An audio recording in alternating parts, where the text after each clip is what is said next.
Happy New Year! A lot of us are getting back into our work routine, and I know that especially after taking a long break during the holidays, it can be even more stress and anxiety inducing when you're trying to get into work. So in this video, I wanted to share some tips that I've learned to reduce stress and anxiety in the morning, especially in the winter. We just had our first snowfall a few days ago, and the coldest day of the entire winter all season, and that makes it really hard to do the usual things that we like to do to de-stress and unwind or clear our minds outside. So if you're the same, hopefully you will find these tips helpful. First off, to have a better morning, it may seem obvious, but you need to start with a better sleep.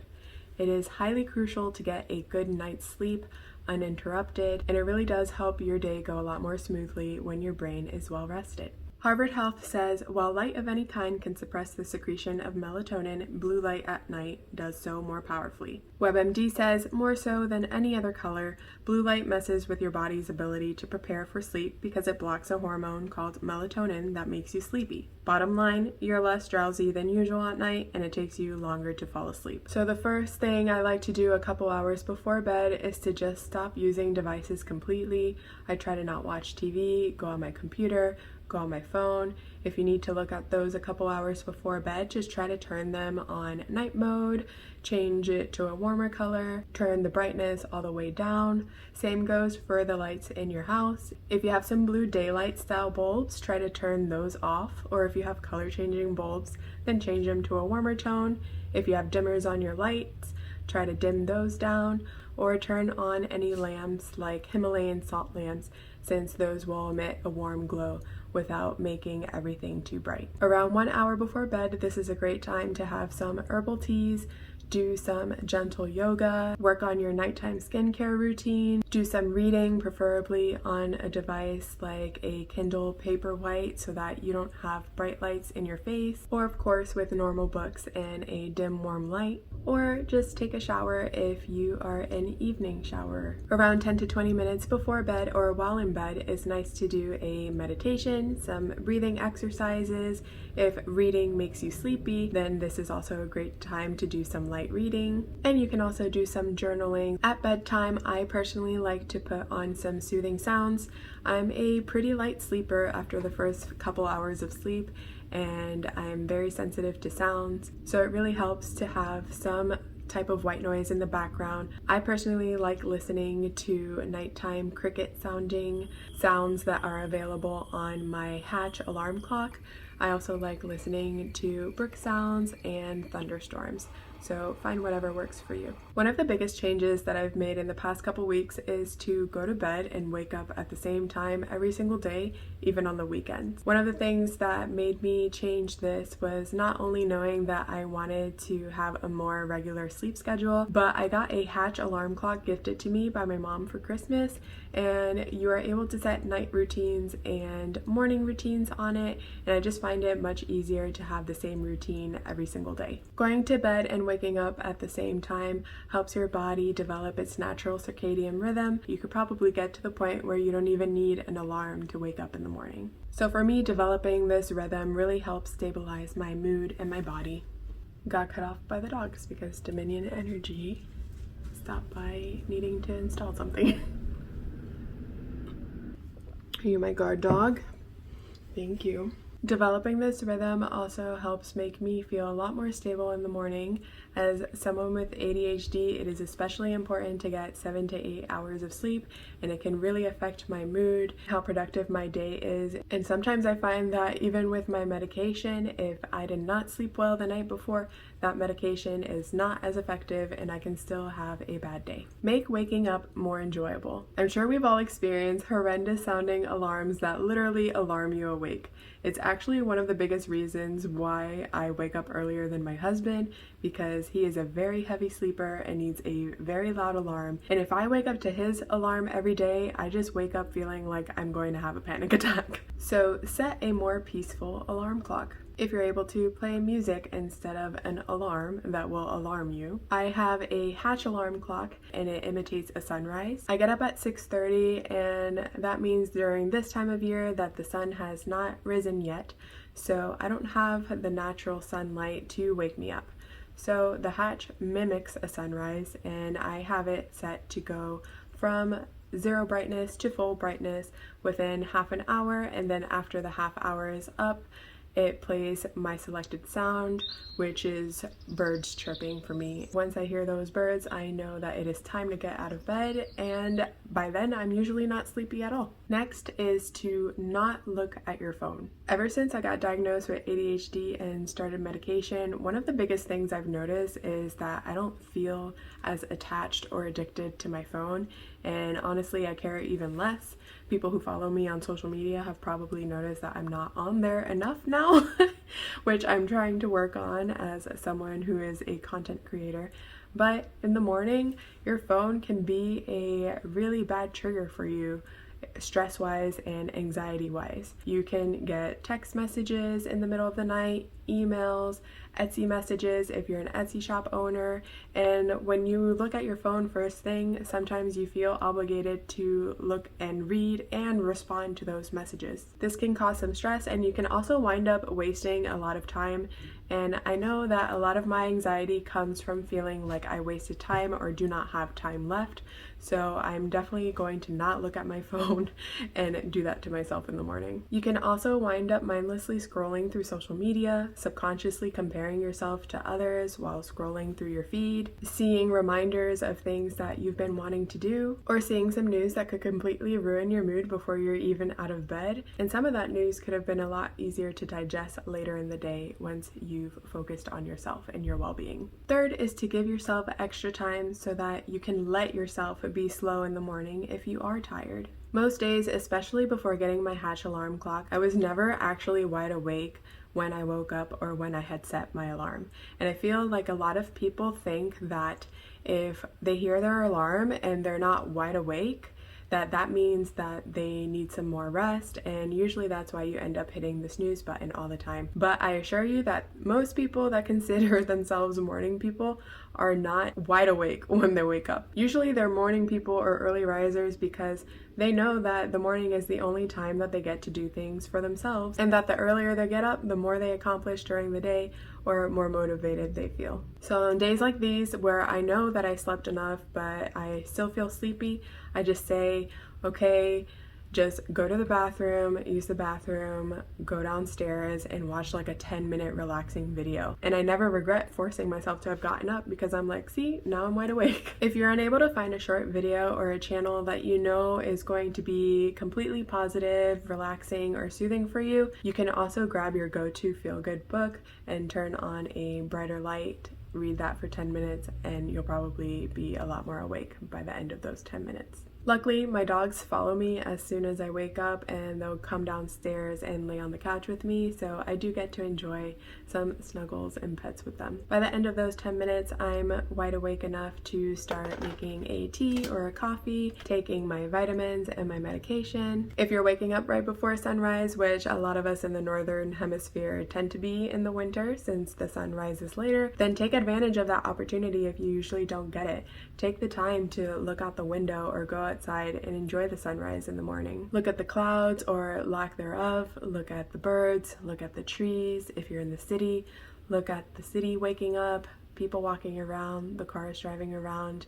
It really helps a lot to just slow down and look at your surroundings and be grateful for what's there. For me, it's much easier to get up knowing that I don't have to rush to go to work. When I had a typical 9-to-5 in-office job, I would calculate exactly the amount of time that I would need. It would just be the bare minimum, and I would just be rushing my entire morning, trying to not be late for work and just starting my day completely stressed. So if you know how long you usually take, if you usually take an hour, try doubling that. Try 2 hours, try 3 hours. See what works for you and see how much more you like it. I know the pandemic made a lot of people that had to telework slack off and think that they could just get up 5 minutes before they needed to log in for work and stay in their pajamas, not get ready. But at some point you start to realize, who wants to get up and work immediately? Make it easier for you to exercise in the winter. We all know that exercise helps put us in a better mood, but in the winter it is so much easier to just stay in bed or on the couch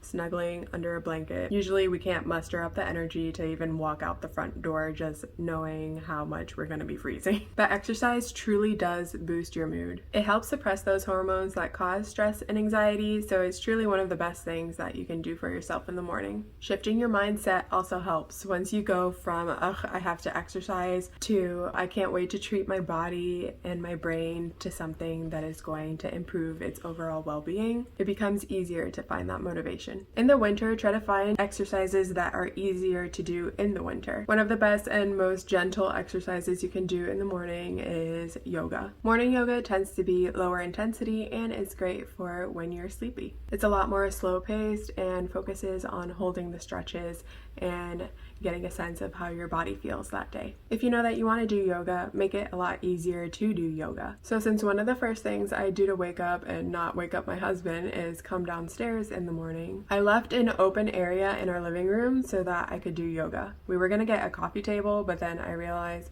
how much the dogs love these little faux fur blankets and how open it is without a coffee table that we decided not to. So this space is perfect for my yoga mat, and I have my yoga mat in sight right next to our TV stand. So then that's like a cue for me to do yoga. We have a smart TV, so I just watch yoga directly on our TV.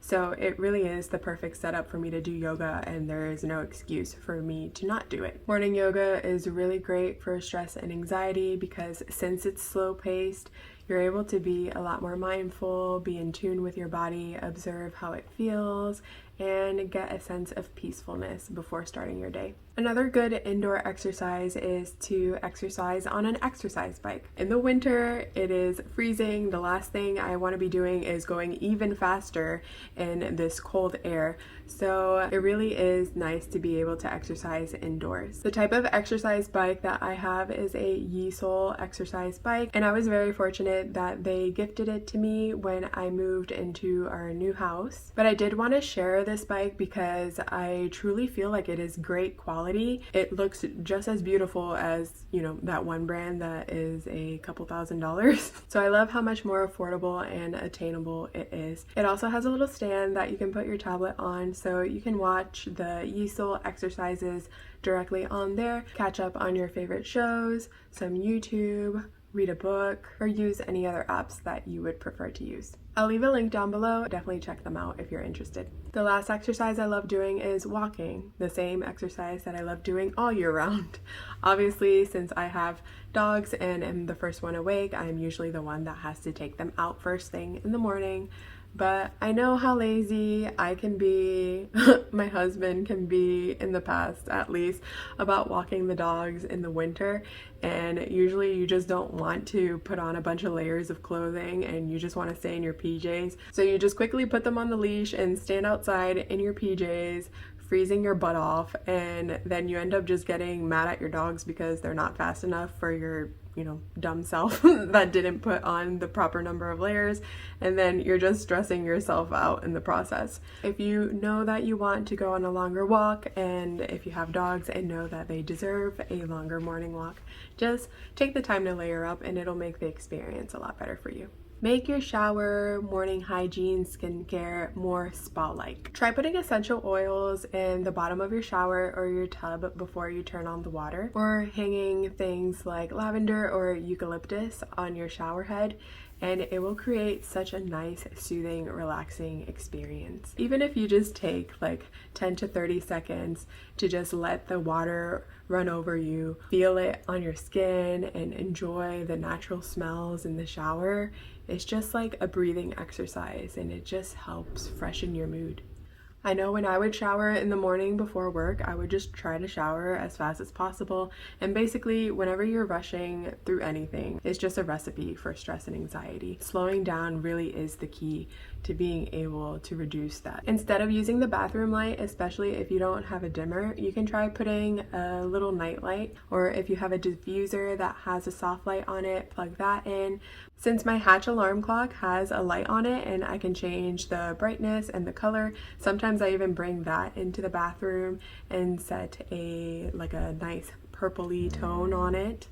She goes grumpy. There's like construction workers outside. You can also play some relaxing music on your phone, or I just do it directly from my Hatch alarm clock when I bring that in. You can also take the time to do the things that you should normally be doing, like putting lotion or oils on your body, especially in the winter when our skin is getting drier, doing a more in-depth skincare routine, or just actually properly taking care of your hair. For years, I would just throw my hair up in a bun and not even try to detangle it or brush it or just style it at all, and I would just end up a big matted mess with, this style of hair. When you have the time to give yourself some love and attention, it just really makes you feel better. Have morning drinks that calm you. Instead of having a caffeinated or highly caffeinated beverage, try something like a caffeine-free tea, or have a drink like a hot chocolate, which has a lot less caffeine than a cup of coffee. Try drinking them slowly and making it an experience.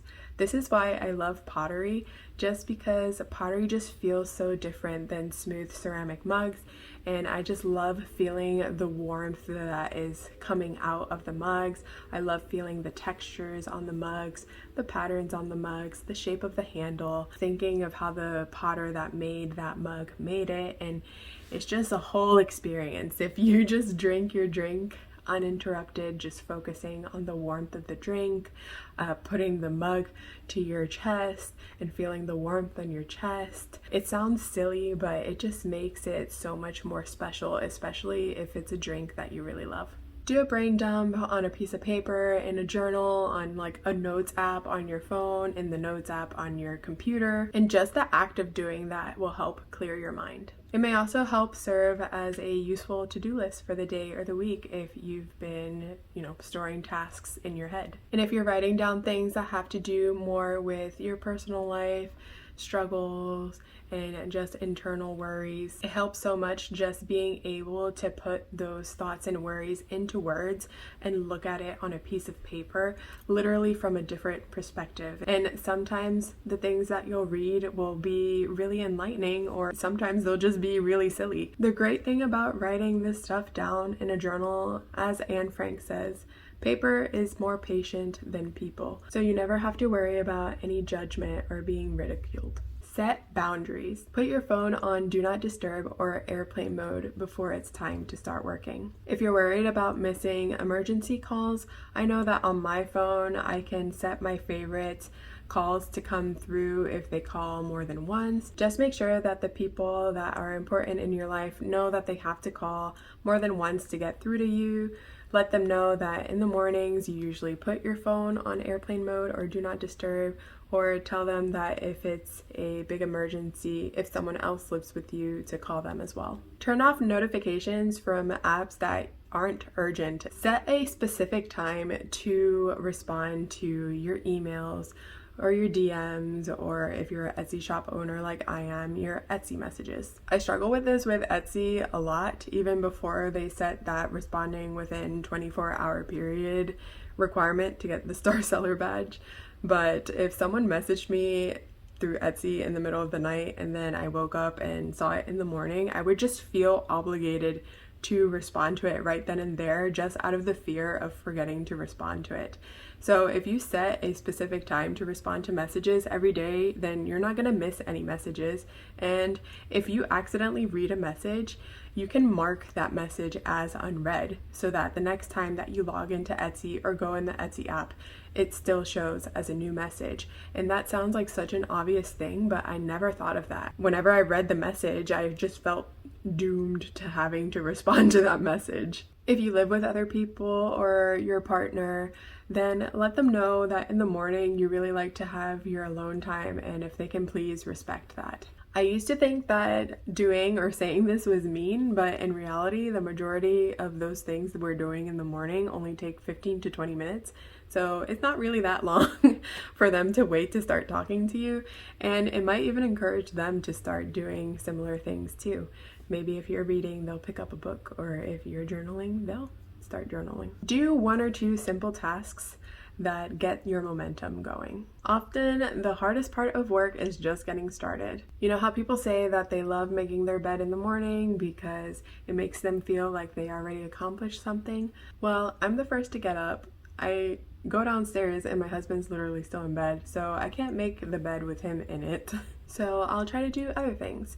If there's some dishes that got left over in the sink, then I'll do those. I really like washing dishes by hand, so it takes me a little bit longer than just throwing them in the dishwasher. But I just take this opportunity to throw on some headphones and listen to some relaxing music or some nature sounds, and it makes the experience really fun. I have a window right there, so I get to look out the window and look at birds while I'm doing that too. I'll poke around at the soil in my plants and see if any of them need watering and water them if they do.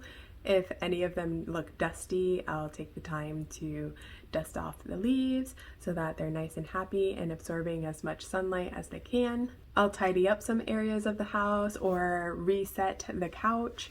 Like, we usually have blankets and pillows and a bunch of stuff, or like the dogs start chewing their toys on the couch. So it can get messy, and it's just nice to, reset it, fluff the pillows, and start fresh. Every morning you can choose what little things you want these to be, but just try to make them low stress, almost mindless things that will still give you that I made the bed sense of accomplishment without wearing you out for your actual workday. So these are just some of the few things that I've learned over the years of my struggle with stress and anxiety. So I hope that you find them helpful if you've been struggling with the same, and I hope they're useful for anybody, because we should all make our mornings peaceful and enjoyable and slow down a bit before getting into work.